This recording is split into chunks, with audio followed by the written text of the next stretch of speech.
ലെനോവോയുടെ Lenovo tab K11 Gen 2 എന്ന പുതിയൊരു tablet launch ചെയ്യാൻ പോകുന്നുണ്ട്. ഈ ഒരു ടാബിൻ്റെ ഫീച്ചേഴ്സിനെ പറ്റിയിട്ടുള്ള പല കാര്യങ്ങളും ഇപ്പം അറിയാൻ കഴിഞ്ഞിട്ടുണ്ട്.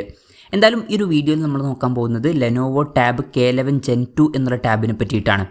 പിന്നെ വീഡിയോ തുടങ്ങുന്നതിന് മുമ്പ് പറയാനുള്ളൊരു കാര്യം എന്താ വെച്ചാൽ, ഇതുപോലെ നിങ്ങളുടെ സ്വന്തം ഫോട്ടോ അല്ലെങ്കിൽ നിങ്ങൾക്ക് ഇഷ്ടപ്പെട്ട ഡിസൈൻ പ്രിൻറ്റ് ചെയ്തിട്ടുള്ള മൊബൈൽ കേസുകൾ അഫോർഡബിൾ ആയിട്ടുള്ള പ്രൈസ് റേഞ്ചിൽ വേണം എന്നുണ്ടെങ്കിൽ ഇവിടെ ഒരു വാട്സപ്പ് നമ്പർ കൊടുക്കുന്നുണ്ട്. താഴെ ഡിസ്ക്രിപ്ഷനിലും കമൻറ്റ് ബോക്സിലും ആ ഒരു വാട്സപ്പ് നമ്പർ കാണാം, നിങ്ങൾക്ക് കോൺടാക്റ്റ് ചെയ്യാവുന്നതാണ്. ഇപ്പം നമ്മൾ ആദ്യം ഫീച്ചേഴ്സും കാര്യങ്ങളൊക്കെ നോക്കുകയാണെന്നുണ്ടെങ്കിൽ ഡിസ്പ്ലേയുടെ കാര്യത്തിൽ ലെനോവോ ടാബ് K11 Gen 2 11 ഇഞ്ചിൻ്റെ ഡിസ്പ്ലേ ആയിരിക്കും വരിക. 2.5K റെസൊല്യൂഷൻ ഇതിൽ വരുന്നതായിരിക്കും. റെസൊല്യൂഷൻ വരിക 2560x1600 ആയിരിക്കും. പിന്നെ LCD പാനലേ ഈ ടാബിൽ വരുള്ളൂ. 90 Hz റിഫ്രഷ് റേറ്റ് ഇതിൽ സപ്പോർട്ട് ചെയ്യുള്ളൂ. 120 Hz റിഫ്രഷ് റേറ്റ് ഒന്നും ഇതിൽ വരില്ല. പിന്നെ ബ്രൈറ്റ്നസ് വരിക 500 nits ആയിരിക്കും. ബേസിക് ആയിട്ടുള്ള ഒരു ഡിസ്പ്ലേ ഫീച്ചേഴ്സ് ആയിരിക്കും വരിക. അത്യാവശ്യം തരക്കേടില്ലാത്ത നല്ലൊരു റെസൊല്യൂഷനും വരുന്നതായിരിക്കും.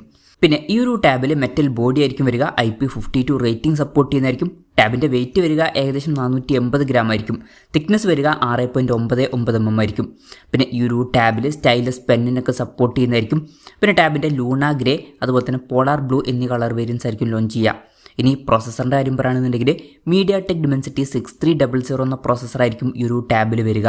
ഇപ്പം 10,000 to 15,000 രൂപ പ്രൈസ് റേഞ്ചിലേക്കാണെന്നുണ്ടെങ്കിൽ അത്യാവശ്യം നല്ല അല്ലെങ്കിൽ തരക്കേടില്ലാത്ത പ്രോസസ്സർ എന്ന് പറയാൻ പറ്റിയിട്ടുള്ള പ്രോസസ്സറായിരിക്കും ഇത്. 10,000 രൂപ പ്രൈസ് റേഞ്ചിലേക്ക് ഇത് വളരെ മികച്ച പ്രോസസ്സർ തന്നെയാണ്. 15,000 രൂപ പ്രൈസ് റേഞ്ചിലേക്ക് എത്തുകയാണെന്നുണ്ടെങ്കിൽ തരക്കേടില്ലാത്ത ആവറേജ് ആയിട്ടുള്ള പ്രോസസ്സർ എന്നും പറയാവുന്നതാണ്. പിന്നെ ഇതിൽ eSIM-ൻ്റെ സപ്പോർട്ടൊക്കെ വരുന്നതായിരിക്കും. അപ്പം 4G അല്ലെങ്കിൽ 5G സപ്പോർട്ട് ഇതിലുണ്ടാവും.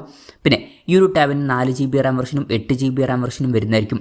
128GB ഇൻറ്റേർണൽ ആയിരിക്കും ഇതിൽ വരിക. LPDDR4Xൻ്റെ റാമും UFS 2.2 സ്റ്റോറേജ് ടൈപ്പും ഇതിൽ വരുന്നതായിരിക്കും. മെമ്മറി എക്സ്പാൻഡ് ചെയ്യണമെന്നുണ്ടെങ്കിൽ മെമ്മറി കാർഡ് സ്ലോട്ട് ഇതിൽ വരുന്നതായിരിക്കും. 2TB വരെ മെമ്മറി എക്സ്പാൻഡ് ചെയ്യാൻ പറ്റും. പിന്നെ ക്വാഡ് സ്റ്റീരിയോ സ്പീക്കേഴ്സ് ഇതിൽ വരുന്നതായിരിക്കും. ഡോൾബി അറ്റ്മോസിൻ്റെ സൗണ്ട് സപ്പോർട്ട് ചെയ്യും. 3.5 mm ഓഡിയോ ജാക്ക് ഈ ടാബിൽ വരുന്നതായിരിക്കും. Android 15 ബേസ് ആയിട്ടുള്ള സോഫ്റ്റ്വെയർ ആയിരിക്കും ഈ ടാബിൽ വരിക.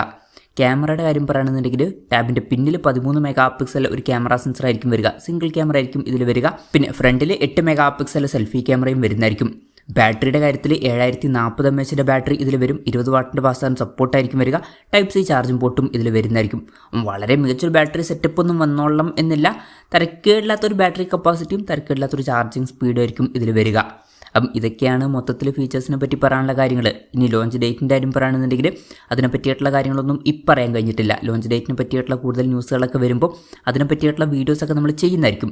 അപ്പം അതുപോലുള്ള വീഡിയോസൊക്കെ കാണാൻ താല്പര്യമുണ്ടെന്നുണ്ടെങ്കിൽ ഈ ചാനലും സബ്സ്ക്രൈബ് ചെയ്യാവുന്നതാണ്. പിന്നെ വിലയുടെ കാര്യം പറയുകയാണെന്നുണ്ടെങ്കിൽ അതിനെ പറ്റിയിട്ടുള്ള കാര്യങ്ങളൊന്നും ഇപ്പം പറയാൻ കഴിഞ്ഞിട്ടില്ല. എന്നാലും നമ്മുടെ എക്സ്പെക്റ്റേഷൻ പറയുകയാണെന്നുണ്ടെങ്കിൽ ഈ ഒരു ഫീച്ചേഴ്സൊക്കെ വെച്ച് നോക്കുമ്പോൾ ഈ ഒരു ടാബിൻ്റെ വില ഒരു 15,000 രൂപ പ്രൈസ് റേഞ്ചിലേക്കായിട്ട് വന്നേക്കാം. കൺഫർമേഷൻസ് ഒന്നുമില്ല, ജസ്റ്റ് നമ്മുടെ എക്സ്പെക്റ്റേഷൻ പറഞ്ഞു എന്നേ ഉള്ളൂ. എന്തായാലും ലെനോവോയുടെ ടാബ് K11 Gen 2 എന്ന പുതിയൊരു ടാബ്ലറ്റ് ലോഞ്ച് ചെയ്യാൻ പോകുന്നുണ്ട്. ഈ ഒരു ടാബിനെ പറ്റിയിട്ടുള്ള നിങ്ങളുടെ അഭിപ്രായം ജസ്റ്റ് ഒന്ന് കമൻറ്റ് ചെയ്യുക.